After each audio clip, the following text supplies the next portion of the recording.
son las cosas cuando son del campo, verdes, la mayor parte, y fructosa, como también. Antonio Sidiaco, economista, doctor, nos acompaña en este día para hablarnos de muchas cosas, sobre todo de cómo ve el inicio del año y cómo esta nueva modalidad presupuestaria y de FITUR nos impulsa a un desarrollo sostenido y rápido. Bueno, yo siempre estoy aquí contigo, con Gregory, Periodismo y Sociedad, y déjame decirte que este año 2022 es un año de importantes retos, porque la economía dominicana es una economía con una gran capacidad de resiliencia, y eso evidentemente lo ha demostrado en periodos importantes de crisis. El año pasado tuvo un año extraordinario, hay que decirlo. 4 economías tuvieron un crecimiento bastante alto, incluso más allá del rebote. Pero hay un elemento que comenzó a aparecer el año pasado y saca su, como dicen, su cabeza, que es la inflación. Y yo creo que ese es un punto que el gobierno va a tener que estar muy y seguirlo de cerca, porque hay cosas que no controla. Hay situaciones geopolíticas que están ocurriendo. El caso, por ejemplo, alrededor de Ucrania, que es un elemento que hay que tomarlo en cuenta, porque estamos hablando de que Rusia, para darte un dato, produce alrededor de 10.5 barriles de petróleo diarios. Oye eso. Y es el principal suplidor de gas natural a Europa, es decir, un 34% de las exportaciones de gas natural de Europa vienen de Rusia. De manera que son dos componentes, hidrocarburos, combustible, que inciden mucho en la República Dominicana, porque, por ejemplo, la matriz energética en la República Dominicana está compuesta en un 75% de petróleo, gas natural y carbón. Y eso va a estar muy presente en esta dinámica. Ahora, ¿por qué yo digo que la economía dominicana es muy resiliente? Por varias razones. De la República Dominicana, por su característica, cuando aumenta el precio del petróleo, cuando hay un incremento en las tasas de interés, entonces hay otro componente internacional que es el precio del oro, que inmediatamente sube. Entonces, mientras una cosa afecta a la República Dominicana, otro elemento también compensa. Hay otro elemento interesante, es que hay una reactivación en el mundo del turismo. Por ejemplo, en la prepandemia, alrededor de 1.500 millones de personas tomaban un avión y se iban a otros países.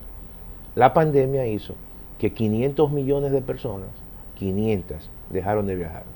Pero ahora esa reactivación sigue, y obviamente que este año, o el año que pasó y este año, hay una especie de repunte, y eso beneficia a la República Dominicana. Entonces hay que ver cómo se comportan esos efectos en el tiempo. En este año, por lo menos los pronósticos indican que la economía dominicana va a tener una moderación en su crecimiento y va a retornar al crecimiento del año 2019, es decir, entre un 5 o 5.5. Pero, ojo, porque la inflación está ahí, el Banco Central ha tomado una serie de medidas que lo que hacen es que restringen la actividad económica, el consumo privado y la inversión privada. Entonces el gobierno tendrá que aumentar la inversión pública, como prácticamente comenzó a hacerlo en el mes de noviembre. De manera que yo siempre he dicho que la economía es una combinación de ciencia y de arte. Y va a depender mucho de cómo el gobierno, el presidente de la República, construya un relato. Y además hay otros factores que hay que tomar en cuenta, Gregory y Licho. Es el hecho de que en América del Sur hay un cambio también en los gobiernos. Partidos de izquierda, de centro izquierda, van a dominar este año. Posiblemente gane Lula en Brasil, posiblemente gane Petro en Colombia, Boric ganó en Chile, el caso de Perú, el caso de Bolivia, pero también en Centroamérica, en Nicaragua y en Honduras, Y eso puede beneficiar a la República Dominicana porque va a haber un cambio de inversión en la política de inversión extranjera a nivel regional. ¿Y cuáles son los países del Caribe y Centroamérica que tienen mayor estabilidad política? República Dominicana, Panamá y Costa Rica. No fue por casualidad que los presidentes de esos tres países se han reunido y han conformado una especie de un triángulo centroamericanos y caribeños. ¿Por qué? Bueno, porque también son los países que tienen una buena relación actualmente con los Estados Unidos.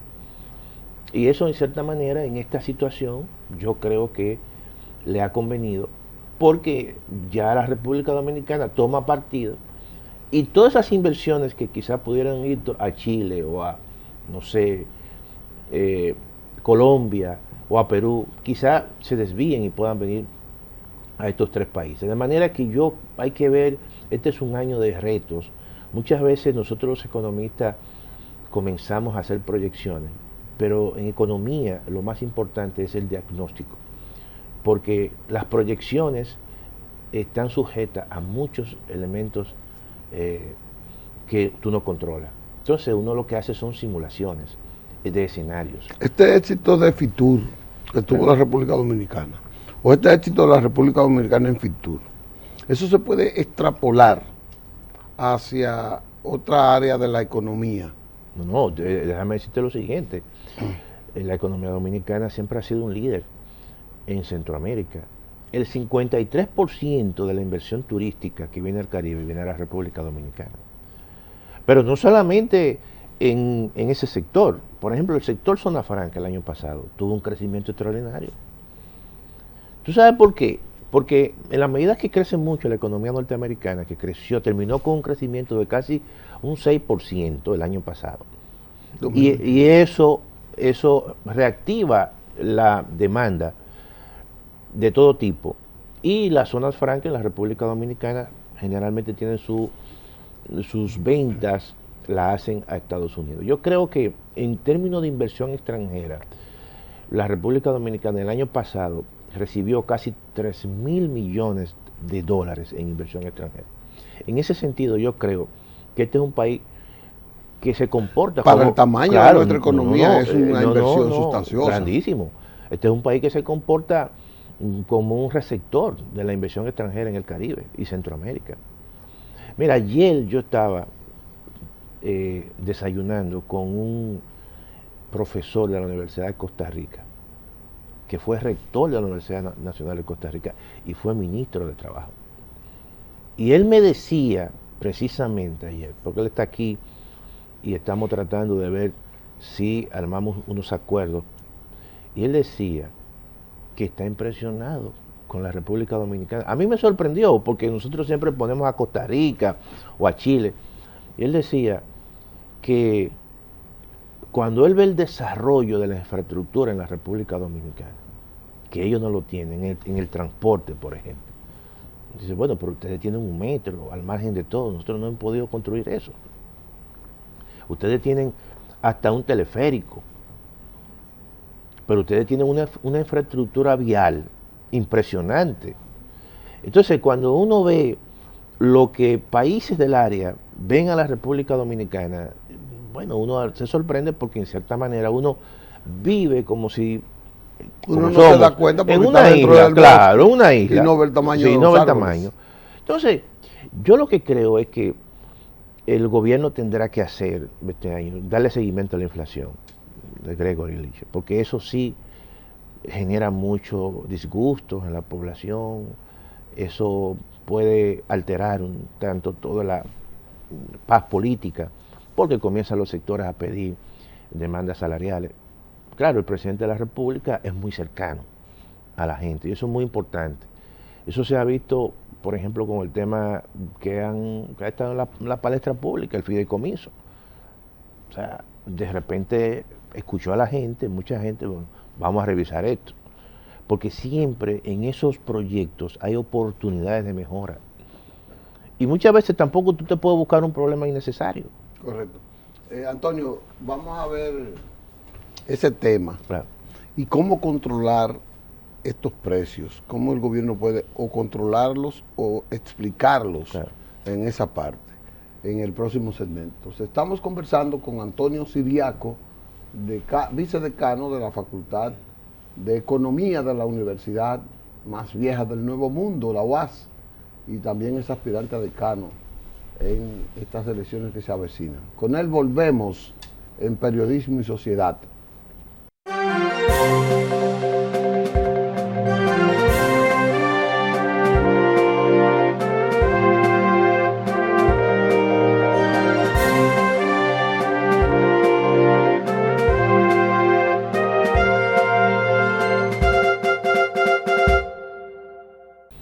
Bien, conversar con el doctor Antonio Siriaco sobre economía, sobre situación de República Dominicana en ese aspecto es interesante.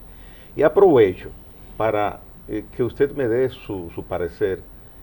El pasado lunes o martes, el presidente de la República hacía un planteamiento entre funcionarios del sector agropecuario, la prensa, donde él de una u otra manera explicaba y justificaba en el buen sentido de la palabra las acciones que ha hecho el gobierno y está haciendo en el sector agropecuario, en las medidas económicas que toma, y aparecía entonces en el escenario el alto costo de productos, sobre todo de consumo diario. Ahora bien, él indicaba que a pesar del gobierno tomar las medidas de crecimiento de sus áreas agropecuarias, de tomar medidas de financiamiento para, por ejemplo, con los insumos que tienen que ver con la siembra, el factor externo, era imposible controlarlo y sobreponerse en ocasiones a él. En ese aspecto, tenemos un presupuesto basado para 2022, tengo entendido, en menos de $70 el barril, hoy está a 88. Entonces, factor externo, a mi modo de ver, es incontrolable para poder manejar esas situaciones, sobre todo de precios.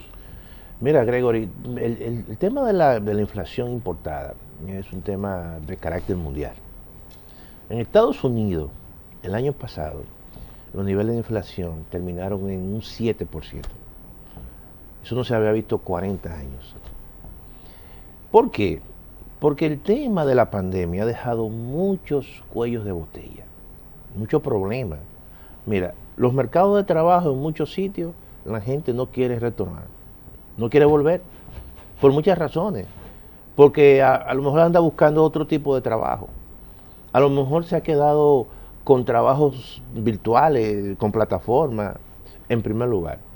Ha habido situaciones con China, por ejemplo, que China se ha convertido en la fábrica del mundo, tiene dificultad para la producción de energía, y eso ha generado mucho atasco en la producción industrial. Y eso ha generado retraso. O ya otros factores, como el caso de las energías, que se han incrementado. ¿Quién controla eso? ¿Quién controla los aspectos geopolíticos? Entonces eso está impactando a muchos sectores y muchos insumos que se compran fuera. Ahora, ¿tú sabes qué ocurre? Que el sector agropecuario, yo creo, que ha sido el sector que durante la pandemia y la pospandemia ha sido el sector que ha respondido. Yo te hago una pregunta. Aquí no ha hecho falta ningún tipo de producto, a pesar de que los precios son altos, pero lo más importante es que no se combine precios altos con escasez, porque evidentemente eso sí es un problema.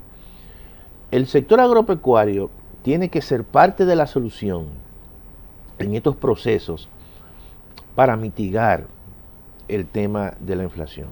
Por ejemplo, yo creo que el gobierno tiene que seguir y ampliar los programas de provisión de alimentos sociales. Caso, por ejemplo, de las ventas populares de INESPRE, el caso de los mercados productores de INESPRE. Incluso, yo he planteado en algunos aspectos que el gobierno tiene que declarar de forma transitoria una especie de amnistía a los insumos que inciden en determinado tipo de productos básicos. Por ejemplo, el maíz.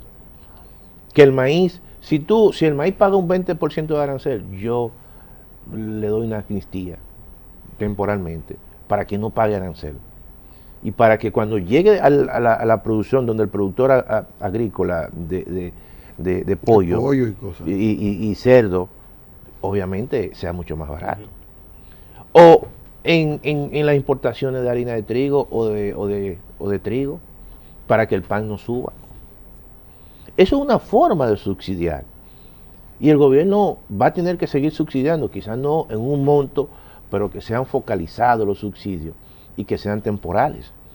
Porque tampoco hay un tema de gobernanza. Hay un tema de gobernanza. Tú no puedes permitir que los precios suban y suban y suban y dejarlo todo supuestamente al libre mercado. No, el Estado tiene que jugar un papel importante y tiene que construir un relato y explicarle a la gente que eso es lo importante. Mira, cuando la gente entiende eso, la gente dice, oye, es verdad, son altos, pero no es una política per se del gobierno. Doctor, incluya o refiérase al precio de los combustibles.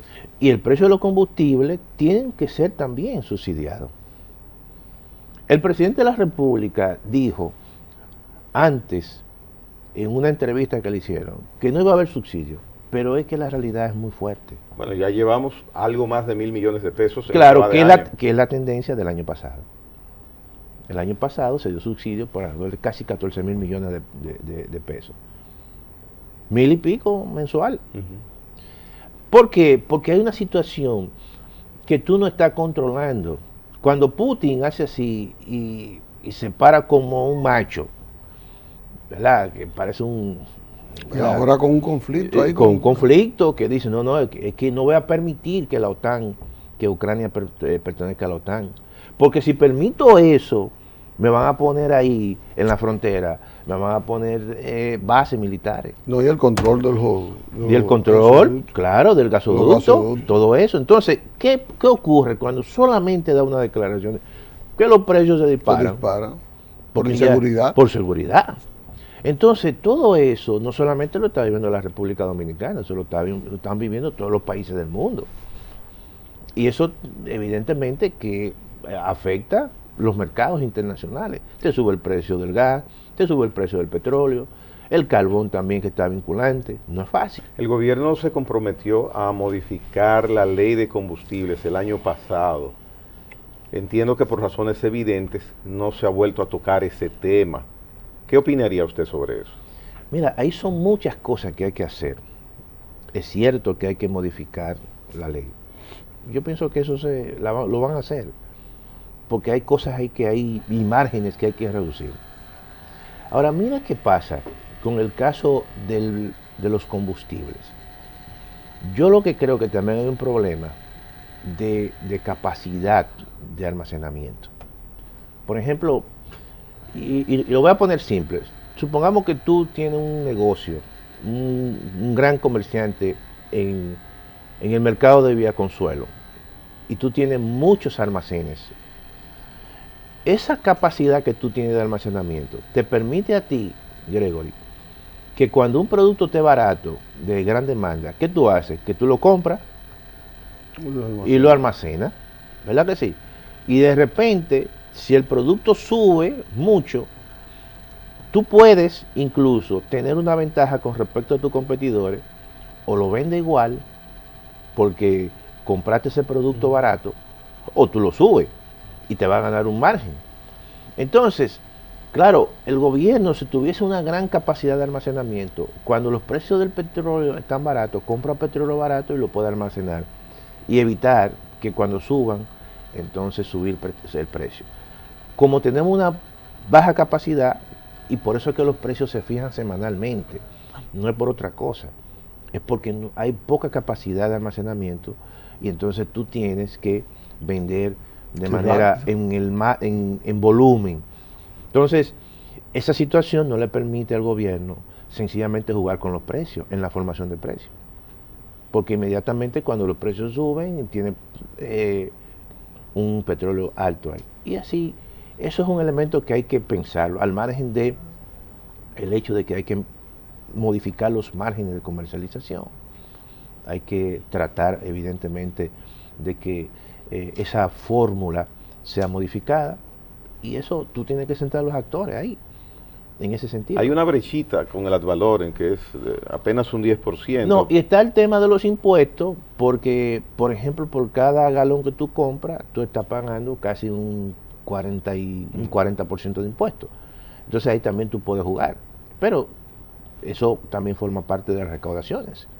O sea, todo tiene que ver, y es un paquete, que hay que hacerlo conjuntamente con otras reformas. Porque la modificación de esa fórmula, la reducción de márgenes, implica también que el gobierno va a recibir menos. Todo eso entonces hay que buscar elementos compensatorios. Bueno. Doctor, el gobierno ha metido un marasmo esta semana con un problema, que es un problema también que tiene que ver con el área del combustible, porque es un problema de energía, Claro. Que es el caso de Punta Catalina, que vino a resolver un problema de deficiencia en la producción energética y en el suministro. Ese problema, que es un problema burocrático más que todo, pero que sí escandalizó a la sociedad dominicana, porque ya Punta Catalina el país lo asumió como una solución viable, importante para el sistema eléctrico dominicano. Ese problema del fideicomiso, ¿cómo usted se lo explica a la gente para que veamos? Porque la gente no conoce. Es más, aquí yo creo que es verdad lo que dicen muchos, no hay un sistema de fideicomiso establecido que la gente pueda conocerlo bien. Mira, en primer lugar hay una ley, se llama la 189-11 sobre ley de desarrollo hipotecario y fideicomiso. Ahí te describe el concepto, las definiciones, y el reglamento te habla de un fideicomiso público, pero no hay una ley de fideicomiso público per se, como hay en México, como hay en Colombia, como hay en Ecuador. Entonces, sin embargo, los fideicomisos que hay son públicos. Entonces, son públicos exactamente acogidos a esa ley, pero la diferencia de un fideicomiso público, exacto, ¿cuál es? Que te crea una estructura donde el ICHO es el director del fideicomiso y tiene una serie de técnicos ahí que evalúan todo eso. Hay una estructura. En el caso, o sea, incluso en México le llaman fideicomiso paraestatal, que está en el organigrama de las instituciones del sector público. Pero el fideicomiso como está aquí, que es muy abierto, no establece una estructura adherida al Estado Dominicano, sino sencillamente que alguien del Estado Dominicano cede el patrimonio, que en este caso es la CDE o la comisión liquidadora de la CDE, cede un activo que no lo puede manejar por muchas razones y entonces se lo cede a otra entidad que es pública, que es una fiducia, la fiduciaria del Banco de Reserva, y a su vez esa fiduciaria le va a entregar a un tercero que es del Estado los beneficios. En este caso ese tercero es el Ministerio de Hacienda. Oye, el contrato en esa trípode no habla del sector privado. Lo mismo pasa con Red Piar. No habla del sector privado. Ahora, ¿qué hace ruido?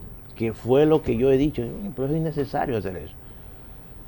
O sea, cuando tú dices, bueno, vamos a poner un comité técnico que no dice que es el Ministerio de Obras Públicas, como dicen en RD Vial, ni tal institución, te dice, es fulano de tal, es perencejo de tal, es sotanito de tal. Entonces ya hay como que va generando esa suspicacia en un país caribeño como el de nosotros. ¿Tú entiendes? Y los otros, perdón, no mencionan responsables de personas, sino instituciones. Claro, instituciones. Entonces, eso es un elemento de mejora. Eso es un elemento de mejora. Que tú vas a ver, cuando le quiten eso, la gente lo va a aceptar. ¿Se lo van a quitar? Bueno, yo creo, pero yo pienso que debe ser así. Sí, porque si el presidente habló, y que no se busque ningún problema adicional, esos ruidos innecesarios. Pienso yo, ¿tú entiendes?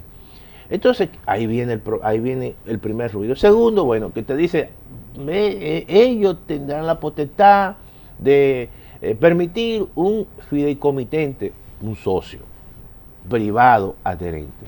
También. Que puede ser privado, no necesariamente privado. Sí, pero está bien. Pero ya el Estado lo tiene todo, el que venga es privado. ¿Tú entiendes? Porque Pero EGI, por ejemplo, podría ser fideicomitente adherente también. El Sí. Banco Central podría ser fideicomitente Sí, adherente. pero déjame decirte lo siguiente, ¿cómo están conformadas esas empresas de EGI, EGT? Se han conformado en un o sea, la visión era, incluso en la discusión que hubo, mira qué interesante eso que tú has puesto, en la discusión que hubo del pacto eléctrico, se decía que una vez se eliminase la Corporación Dominicana de Empresas Estatales Eléctricas, CDEE, se iba a conformar un holding, una empresa pública, que iba a tener todas esas ejes, EGI, EGT, fíjate, y se iba a constituir como una empresa, como una sociedad anónima, como la Refinería Dominicana de Petróleo. Oye, no es que uno se oponga a la participación del sector privado, pero es cuando tú, por ejemplo, constituyes una empresa como sociedad anónima, toda la responsabilidad cae sobre la empresa, claramente. Lo mismo el Banco de Reserva. ¿Cómo está constituido el Banco de Reserva? También igual. Yo te estoy poniendo dos ejemplos de dos empresas públicas que todos los años generan beneficios, y grandes beneficios. Y crecen cada vez. Y crecen cada vez. Y se han manejado bien. Y hay participación del sector privado, porque en la Refinería Dominicana de Petróleo, cuando se abrió, lo que hizo fue, a Venezuela te vamos a vender el 49% de las acciones. Y la gente no dijo nada. ¿Por qué? Porque el 51% era propiedad pública. Sí. Entonces, ¿por qué nosotros no hacemos lo mismo con Punta Catalina? Claramente, mira, Punta Catalina es una empresa que te genera beneficios. Es la empresa más grande del sector de la generación y que produce al coste más bajo. Y ha provocado que los precios bajen. Por lo tanto, yo te estoy hablando, Refinería Dominicana de Petróleo es una empresa pública estratégica en su sector. Banco de Reserva, una empresa pública financiera estratégica en su sector. Y la generación, que déjeme decirle lo siguiente, al margen de cómo se hizo Punta Catalina y todas esas cosas que hay que investigar, pero los planes de expansión de la CDE en todos los gobiernos planteaba una empresa grande de producción de energía a costo mínimo. Y siempre un carbón. Y con carbón, ¿tú entiendes? Eso no es un invento del gobierno pasado. Lo que pasa es que hay otra cosa, ¿tú entiendes? Entonces, ¿por qué nosotros no mantenemos eso? Oye, los fideicomisos aquí funcionan bien. En sectores que no son tan estratégicos. Por ejemplo, aquí los fideicomisos de construcción han funcionado a la perfección. ¿Qué ha hecho el Estado? Dice, mira, yo tengo tierra del CEA, que no estoy haciendo nada, lo están invadiendo. Entonces agarra un grupo de constructoras importante. Dice, mira, urbanizado. Claro, mira, en todo el país. Sí, a proyecto de construcción. Y lo hace para que las casas sean de costo mínimo. Que un trabajador pueda comprar una casa con un salario mínimo y pague 4,000 pesos mensuales. Sí, sí. Oye, eso funciona bien. Incluso le dan tratamientos fiscales, no pagan ITEVI. ¿Tú entiendes? Entonces, el problema no es el fideicomiso per se. El problema, el ruido viene por... Tú sabes, esos dos elementos. Porque por ahí también en la realidad, por ahí se pudieron haber colado. Y todos aquí nos conocemos. No. Por ejemplo, aquí hay gente que han sido afectados privadamente por grupos económicos privados y están ahí. Y cuando ven algún tipo de vinculación, agarran por las redes sociales y comienzan a entrar. Punta Catalina es un dolor de cabeza para algunos sectores. Claro. La existencia. La existencia y también lo que se debe investigar de ahí, que cómo se hizo. Porque ahí hay instituciones que tienen mucho que ver con cosas del pasado. Que lo decía ayer el ministro Macarrulla, decía, no, lo que pasa es que Punta Catalina estaban en los planes de venta de las autoridades pasadas, precisamente para un poco ocultar. Él no lo decía con esas palabras, sí, pero para que todo siga igual en manos privadas. Claro. Inclusive, y cuando se formó aquella comisión, mucha gente dijo, esos son los que van a ser dueños de Punta Catalina. Y entonces No, y de hecho, quien administró eso fue uno de los que participó en esa comisión. Sí. ¿Verdad? Un colega que participó en esa comisión y luego entonces le tocó dirigir eso. Que lo veo ahora, está de acuerdo con el fideicomiso. Claro. Porque el fideicomiso es una salida gerencial para patrimonios. No, en México, mira, en México, que es el país donde más experiencia hay, que se han eliminado algunos fideicomisos, sí. Pero tú sabes qué monto manejaban los fideicomisos públicos en México. Más de 25 mil millones de dólares. Wow. Oye, hasta las investigaciones en México, eso que se llama aquí Fondo CID, que son fondos que otorga el Ministerio de Educación Superior para los investigadores, para que hagan investigación, eso está en un fideicomiso en México. Pero hay aquí establecido un fideicomiso para el desarrollo de la tilapia. Sí, no, imagínate. Y quizás hay más fideicomisos. Bueno. Pero esa es la idea. O sea, la idea es precisamente, eso es un modelo de negocio, como cualquier otro, eso hay que analizarlo y ver. Yo pienso que en los temas y en los sectores estratégicos, si hay empresas públicas que sean sociedades anónimas.